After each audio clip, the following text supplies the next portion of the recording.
Thank you. We're talking about the future of food and farming in the presence of the Director General, Dr. De Silva. The future of food and farming, of course, is tied up with the future of water. We have to have enough water to grow our crops, and there's massive demand on this. We have to learn to use water a lot more smartly. What else do plants want? They want CO2.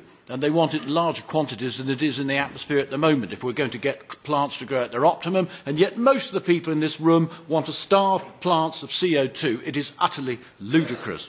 Mr. De Silva, you referred to you want to cut down the use of pesticides.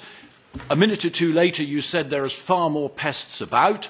Well, we can only bring those two things together if we adopt new plant breeding practices, which you haven't mentioned. But again, there's a Luddite approach from many in this room. They refuse to acknowledge the benefits of what our scientists are doing, and so it's going to cause problems down the line if we can't get access to these new ideas. Reducing waste, one or two people have mentioned, I quite agree with that. Finally, you talked about antimicrobial resistance, quite right.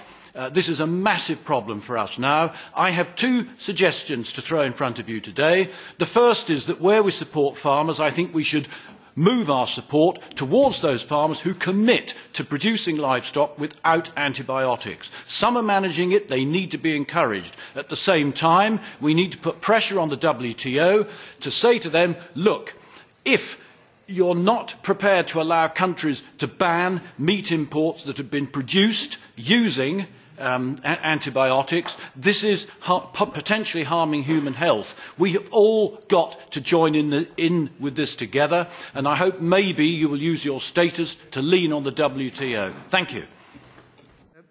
I am not able to